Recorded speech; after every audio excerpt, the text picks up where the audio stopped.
ABS-CBN in the service of the Filipino worldwide.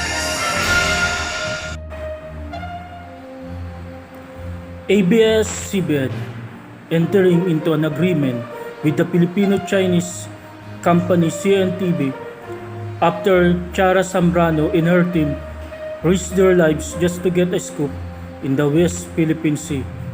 So nagkaroon po ng agreement ang ABS-CBN at ang Filipino-Chinese company na CNTV na magkakaroon ng programa sa ANC na sabayang mapapanood sa mainland China at sa Pilipinas. The Armed Forces of the Philippines through Chief of Staff General Cirilito Subihana recognized the journalistic efforts and ABS-CBN coverage of the West Philippine Sea. Subihana says they acknowledge the role of journalism in raising public awareness of issue. So tumanggap po ng award si Chara Zambrano. Hinabol siya ng Chinese sa gitna ng karagatan habang nagko-cover sa West Philippine Sea.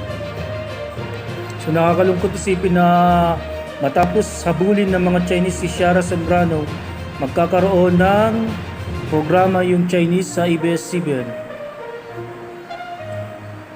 General Headquarters, Armed Forces of the Philippines, Camp General Emilio Aguinaldo, Quezon City, present the plaque of recognition to Ms. Chara Ann Zambrano in grateful recognition of her valuable support in active participation in pursuit of the mandate of the Armed Forces of the Philippines in upholding the national interest and sovereign right of the Republic of the Philippines in the vicinity of the West Philippine Sea, in her faithful commitment to the tenets of patriotism on the recent sovereign incursion by Chinese Coast Guard and Philippines Liberation Army Navy inside the exclusive economic zone of the Philippines, given this 12th day of April in the year of the Lord 2021 at the General Headquarters Armed Forces of the Philippines, Camp General Emilio Aguinaldo, Quezon City.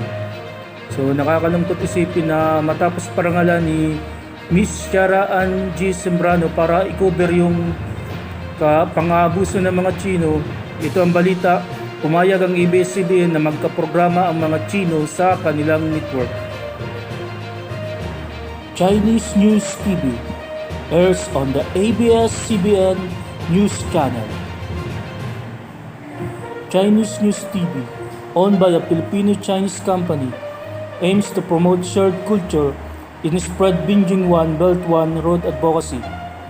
The ABS-CBN News Channel ANC has entered into agreement with a Filipino-Chinese media company to air Chinese News TV CNTV, a nightly weekday news program delivered mainly in Mandarin Chinese. CNTV began airing on the cable news channel on Monday, April 12.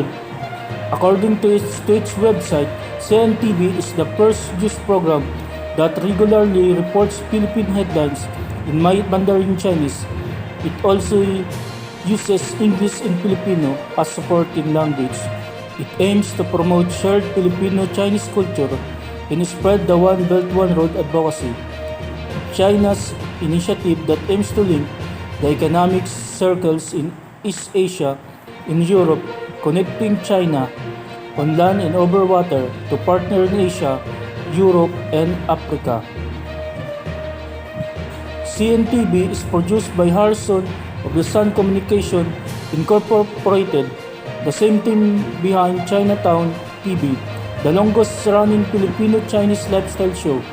Harrison of the Sun Communication is headed by Lilita Cheng and Dr.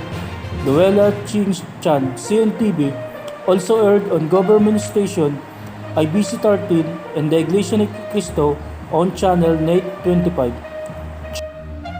In a statement, ABS-CBN said it retains the editorial control, provides the newscast with national stories, and ensure the translation from Mandarin to English subtitles are accurate. On Twitter, ABS-CBN Integrated News and Current Affairs Chief Jing Reyes explained ANC move. I understand the concern on Chinese incursion in the West Philippine Sea and many other issues related to the country's relation with China. ABS-CBN News has vigorously covered this issue in our pursuit of truth and public enlightenment, but we resist discrimination against any race.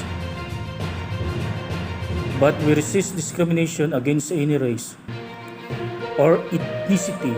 The airing on ANC of Chinatown News should not be equated with the instruction in the West Philippine Sea.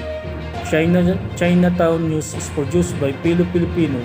We belong to the Filipino-Chinese community. They are part of Philippine society rather than believe they are them.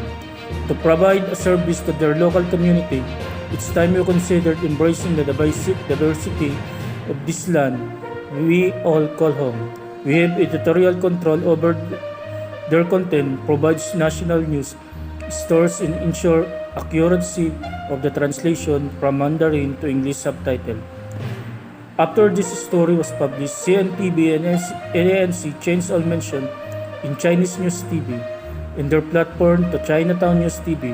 However, CNTV website still reflected its original names in its URL. CNTV also removed from the website its goal to spread One Belt, One Road advocacy. After drawing the air of President Rodrigo Duterte, ABS-CBN, ANC mother company, was shut down in 2020 for supposed numerous violations.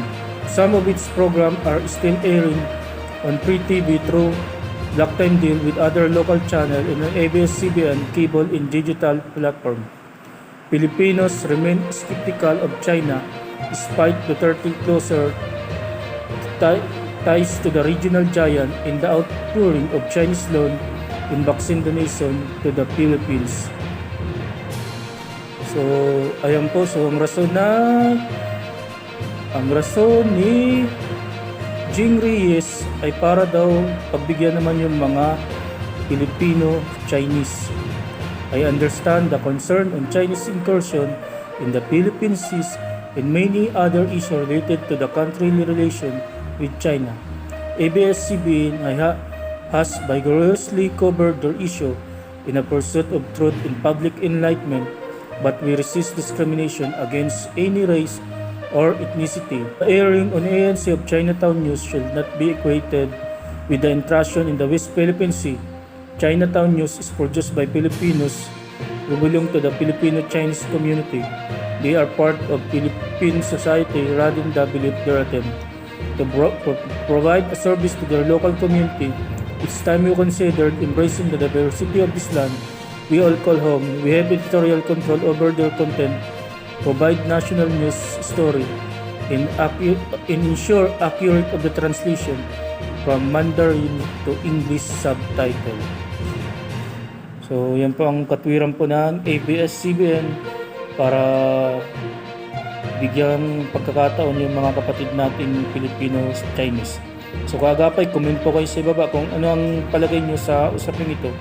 Tama ba yung naging desisyon ng ABS-CBN na payagan na mag-ire ng programa yung mga Chinese, kaya Filipino-Chinese sa ABS-CBN. I love you with the love of the Lord. God bless you. Mama Mary loves you. Amen. Salamat po.